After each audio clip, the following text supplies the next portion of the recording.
For Paul, he had a thorn in the flesh. Tingnan ninyo, sabi ni John MacArthur sa comment niya about this. When he was commenting on Paul's thorn of the flesh, a messenger from Satan, from the MacArthur Study Bible, sabi niya rito, this was sent to him by God to keep him humble. As with Job, Satan was the immediate cause, but God was the ultimate cause. By the way, we should not forget that. Pag may bagyong dumarating sa ating buhay, the immediate cause may be a person, may be circumstances, may be climate, may be this or that, but the ultimate cause is God. The ultimate cause is God. If you lose sight of that, you'll get bitter, you'll get angry. We should not lose sight of it. Parang puppets lang itong mga problemang, mga bagyong dinadaanan natin sa buhay. But ultimately, it's God who's holding them. We must really believe in the sovereignty of God in all situations. Kailangan maniwala tayo, or else we will not be able to say, count it all joy. We cannot think that way. Kasi isipin natin, wala nang kontrol ang Panginoon Diyos dito. Ito'y dahil lang dito sa sitwasyon ito. Ito'y dahil lang sa taong ito. Ito'y dahil sa carelessness nitong taong ito. Ito'y dahil lasing kasi siya nung nag-drive. We'll just say that. We'll not see God. Tingnan niyo ang nangyari dito kay Paul. Sabi niya, as with Job, Satan was the immediate cause, but God was the ultimate cause. Paul's use of the word messenger from Satan suggests the thorn in the flesh was a demon person, not a physical illness. This angel was from Satan, a demon afflicting Paul. Possibly the best explanation for this demon was that he was indwelling the ringleader of the Corinthian conspiracy. The leader of the false apostles. Through them, he was stirring up Paul's beloved church and thus driving a painful stake through Paul. The verb translated buffet always refers to ill treatment from other people. Tapos bakit daw dumating yun sa kanya? Lest I be exalted above measure, sabi ni Paul. The assault was painful but purposeful. God was allowing Satan to bring this severe trouble in the church for the purpose of humbling Paul, who, having had so many revelations, including a trip to heaven and back, would have been proud. The demonized false apostle attacking his work in Corinth was the stake being driven through his otherwise proud flesh. Oh, yun yung mga kalaban niya dito. There were false apostles. They were claiming to be apostles, claiming to be leaders of the church na dapat sumunod yung mga tao. And they were attacking Paul. And Paul said, this is a messenger from Satan. But he saw the hand of God behind it. He prayed for it several times, 3 times in fact. Lord, remove it from me. But God didn't remove it from him. Binigyan lang siya ng Panginoon Diyos ng grace. Grasya binigay ng Panginoon Diyos sa kanya. God had a purpose because of his pride, para matanggal yung pride na yon. Look at the recipients of the letter to the Hebrews. Yung letter na yon, yung author nito, pinadala niya sa mga Hebrew Christians. Sabi ng Hebrews chapter 10 verses 32 to 34, ito ang bagyong dinadaanan nila. But recall the former days when you were enlightened, you endured a hard struggle with sufferings, sometimes being publicly exposed to reproach and affliction, and sometimes being partners with those so treated. For you had compassion on those in prison. You joyfully accepted the plundering of your property. Imagine, paano na nagawa yun? Joyfully accepted it. Since you knew that you yourselves had a better possession and an abiding one. Tingnan ninyo yung mga recipients nung sinulatan ni Peter ng kanyang first letter. There were evil rulers. That was part of the suffering. Si Nero, yung leader nung panahon na yun. There were unjust masters. Minsan yun ang talagang mahirap. You have an employer, you have a leader, you have someone over you. At talagang unjust, unfair, makes life for you miserable, makes the workplace for you terrible. That's what they were experiencing. These leaders, itong employers nila, were not kind, were not considerate, were not gracious, were not loving, were not fair. And yet Peter said, anong response nila dapat? They should follow the step of the Lord Jesus Christ. Look at the husband, the wife, who had a husband who was not obedient to the Word of God. O, kasama yon. And that's what some of us are experiencing, some of you are experiencing here perhaps. You have a husband who is unreasonable. Husband na hindi marunong, hindi considerate, hindi marunong umintindi. And he just makes your life miserable. Or you have children na antigas ng ulo. Na born again ka, teenager na sila, and so kahit na Christian ka na, kahit godly ka na, dahil itong mga batang ito malalaki na, they just make your life miserable. Nabalitaan mo, nagda-drugs itong anak mo, nabalitaan mo, nakagalaw ng isang babae, nabalitaan mo, nakulong na lang siya, and just embarrassment after embarrassment comes upon your way. Ito yung sinasabi rito. Ito yung diverse trials. Iba-iba. There can be no immunity for us as disciples of the Lord Jesus Christ. Hindi natin pwedeng sabihin, this is not going to happen to me. It can happen to us. You cannot ever say, this will never happen to me. Has it happened to Job? Has it happened to Simon Peter? To Noah? To Abraham? To Paul? Was it there amidst the list of harassments and heartaches he met in his life? We cannot be exempted from it. But one thing we are assured of by God. He knows each one of us. He knows what load we are able to bear. Alam ng Panginoon Diyos. Kaya nga siguro marami sa atin o lahat tayo, hindi pa't pinapadaan ng Panginoon Diyos tulad ng dinaanan ni Job. Yung ba sunod-sunod? Namatay yung ganto, namatay yung ganyan, wala lahat ng kayamanan, nagkasakit pa, etc. Mga kaibigan, falsely accused ng friends niya. Bakit di niya pinapayagan? Dahil alam ni Lord, hindi mo kakayanin yun. Pag hinarap mo yung patay ka. Pero sinasabi ng Biblia is, no temptation has overtaken you, but such as is common to man. God is faithful. He will not allow you to be tempted beyond what you're able, but with the test also will provide a way of escape that you may be able to endure it. Talagang hindi mo pwedeng sabihin, ito na ang pinakamasamang nangyari sa aking buhay, hindi ko to kaya. No, you cannot say that to God. Kaya yan ang pinayagan ng Panginoon Diyos na dumating sa iyo, dumating sa akin, dahil alam ng Panginoon Diyos, we can endure it because yung grace na binigay niya, yung pagkatao na nilagay niya sa atin, kakayanin yung specific na problema na yan na dumating sa ating buhay. So we should not grumble, we should not compare ourselves with others. Lord, bakit sa kanya ganun lang? Ba't sa akin ganito? No, you don't have to say that. Sabi ni Lord, yan ang bagay sa'yo. Matigas kasi ulo mo, coconut ka kasi, so, ito ang gagamitin ko sa iyo. Itak. Ikaw, donut, ano lang, kahit plastic na tinidor, pwede na. Mahati ka na. Depende sa atin eh. Sometimes you don't realize, ilang beses na tayo pinadaan dun sa ganung klaseng mga experiences na yon for us to learn, but we never learned. We never counted it all joy. We always made excuses. We always blamed others. We always said, Lord, bakit ganito nangyari? We got angry towards this or that person. And so sabihin ni Lord, ang tigas ng ulo mo. So, you take the test again. Again. And we wonder, Lord, bakit ganito na naman? Ayaw mo, mamaya, mas mabigat ang dadaanan mo. So that you will learn. Ako talaga, habang pinag-aaralan ko, ang dami ko iniisip ko sa sarili ko eh. May nga, siguro ganito, siguro ganyan. And ang sarap pagka nakikita mo yung perspective ng Panginoon. It gives you hope. It tells you, Lord, salamat po. Hindi pa, eto mga problema, I can count it all joy. Yung mga bagyong hinaharap ko ngayon, now, I'm beginning to have a different perspective because of God's Word.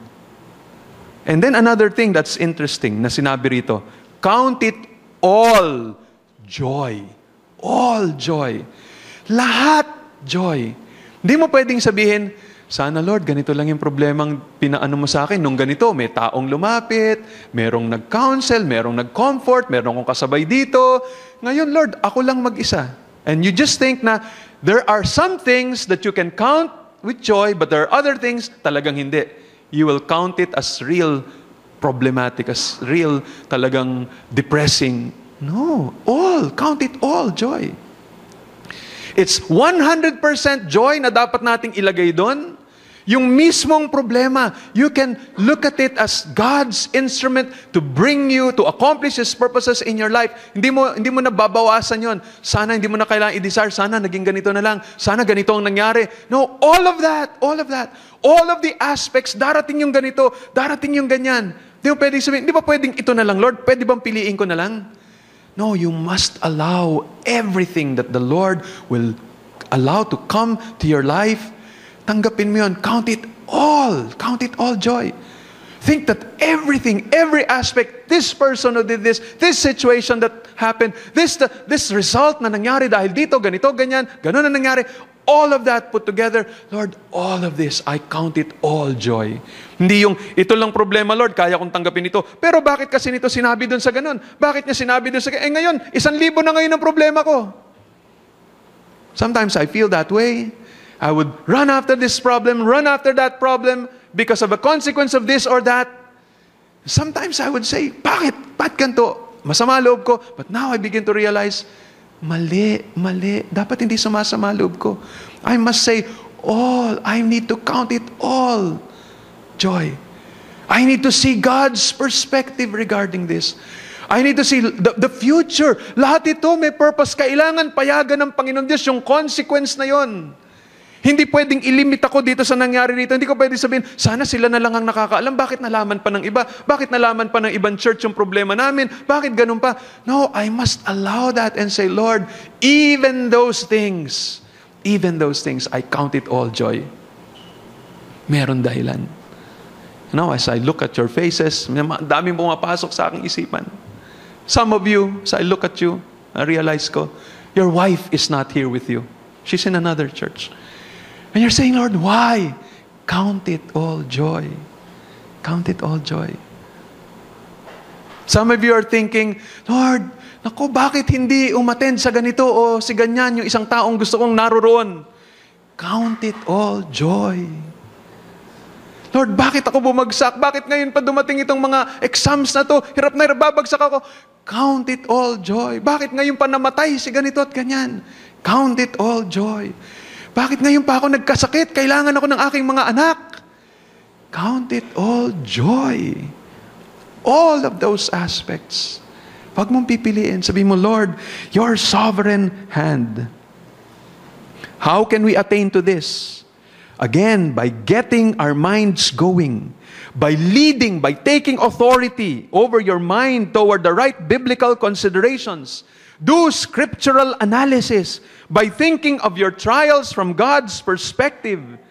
Doon ka ngayon magkakaroon ng joy. Think about the following. Consider the God of providence. Think about the sovereign God. We're always talking about God is sovereign. We can teach very good lessons on the sovereignty of God, the providence of God. What if it happens to you? Will you still say, the providence of God? I believe in the providence of God. Yung providence of God natin, puro sa magandang sitwasyon lang. Pag may magandang nangyari, binigyan tayo ng ganito, lumaki yung ganito na, may tumulong sa ating ganyan, hindi tayo na aksidente sa ganito, grabe talaga, providence ng Panginoong Diyos. Pero pagka bagyo, pag siniraan na tayo ni ganito, pagka montik na tayong mamatay dahil sa ganyan, wala na yung providence ng Panginoon Diyos. You're wrong. You don't understand the providence of God. God can use anything to accomplish His purposes for our lives. Have you thought about Jesus Christ, your Savior, that He is the God of perfect love? Remember, binigay na ni Jesus Christ yung kanyang buhay para sa atin by being crucified on the cross. Grabe yung kanyang suffering para sa atin. And do you still doubt the love of God for you? What about, there is now no condemnation for those who are in Christ Jesus. Nothing can ever separate us from the love of God. Nasa na lahat yung mga yan? We should allow our mind to go through those ideas, those thoughts, those scriptures. We must also remember the ministry of the Holy Spirit. Isipin natin yung mga promises ng Panginoon Diyos sa Kanyang salita. Consider all of those things as we face many kinds of trial. Pure joy does not just happen. It will take deliberate act of the will. You know, to some of us, it may mean going back under biblical preaching. Yun talagang, huwag ka lang pumunta ng kung saan-saan na may kikiliti ng tenga mo na church. You go to a church, you go to biblical preaching, go to the internet, listen to preaching that will really challenge you, that will make you see things from a biblical point of view, Christ-centered preaching, preaching that exalts God. Hindi yung preaching na parang palalambutin lalo yung puso mo na parang mamon. Kundi, Lord, I look to you. You strengthen me. You'll use this situation for your honor and for your glory. It may mean being more diligent in your personal devotions. It may mean going to wise counselors, godly people who can give wise counsel. It means taking everything that a true consideration of these most important events that have come into your life requires. So itong lahat, taking a true consideration, really thinking through these things. Lord, you are going to use this. Lord, this is your purpose. Merong intention para sa lahat ng ito. We must have respect for trials that come for our lives. We must think of it as in the presence of the Lord. We must bring it to the presence of God. We must reflect upon those trials in the presence of God. Dapat ganon, dinadala mo yung problema mo sa prayer, sasabi, Lord, anong dahilan, bakit dito? Lord, paanong ginagawa ayon sa inyong salita? How are you using this to mold me? It does not mean, again, that you are rejoicing in cruelty, in suffering, in shame, in injustice, destruction, or waste. It doesn't mean you just say, well, hallelujah, anyway, kahit ano na lang, kaya sira-sira. No, it does not mean no tears or sense of loss. Consider means you bring your mind. You bring this matter under the sovereign covering of this mighty, reigning, loving God. So that is how we can deal with our trials. Kung padadaanin natin sa ganong klaseng kaisipan, if we are not going to do that, we can never rejoice. There will be some problems in your life that you will say, this is exempted from the principle found here in James chapter 1. You are going to get bitter. You're going to get angry. You are going to blame others. You will not grow spiritually. You'll not grow spiritually. Kaya nga next year na pala yun, next time, I say next year because I'll be away for 2 Sundays. But the next time we'll look at the reasons of God. Ano ba ang reason ng Panginoon Diyos? Bakit niya pinapayagan ang mga ito? But for now, please, kahit di pa natin masyadong naiintindihan yung reasons, but let's not forget this. We can rejoice in trials if we learn to use itong biblical thinking. And I pray na sana po pag-isipan natin na mabuti ito because some of you are going through trials right now. Some of you will be facing trials by the end of this year. Pagpasok ng 2012, as I said, you don't even have to prepare for it. You don't even have to organize it. It will come. And when that happens, how are we going to respond? Take control. Have authority over your feelings by causing your mind to lead. Yun ang ibig sabihin ng consider. Let's come before the Lord in prayer. Heavenly Father, we praise you and we thank you for your mercy and for your grace. O Lord, please help us to internalize this teaching that we've just learned today. Father, kumilos po kayo sa aming mga puso. Tinuturuan niyo po kami, Panginoon, hindi po aksidente na ito po ang passage na aming tinitingnan ngayon. Hindi aksidente na kaming lahat ay naririto ngayon. We could have been in another church. We could have been in another place. But Lord, you've allowed us to be here today because there is a purpose. Maybe it is because we're going through a storm in our life and naisip namin na wala na itong magandang purpose. But Lord, thank you for your word. We just ask for your Holy Spirit to move upon our hearts. Help us, Lord God, to respond to this message rightly. Father, marami pong salamat na walang anumang bagay na makakapagpahiwalay sa amin mula sa inyong pag-ibig. Kahit na ang pinakamatinding bagyo pa. At salamat, Panginoon, yung bagyo na pinapayagan mong dumating sa aming buhay ay ayon po sa inyong kaalaman, hindi pare-pareho ang dinadaanan naming bagyo. Pero yung nararapat para sa aming pagkatao, individually, ito po ang pinapadala mo sa amin. Salamat po, aming Panginoon. Lord, help us to think through our trials from a biblical perspective. Help us to go through these trials in the presence of God. And thank you, Lord, for we trust that your Spirit will teach us. Accomplish, Lord, your purposes. Lord, one of the things na nakita ko pala dito is that even just this teaching is not going to produce yung mga benefits na nakalagay dito tulad ng steadfastness, tulad ng spiritual maturity, and having a well-rounded character. It's not just teaching that will bring this about. It is going to be trials itself. And so, Lord, help us to be prepared for those trials. Give us a proper mindset when it comes. Salamat po, Panginoon, sa gagawin ninyo sa aming mga buhay. Salamat sa mga bagyo na pinapadala nyo. Salamat, Lord, sa inyo pong salita. In Jesus' name, amen.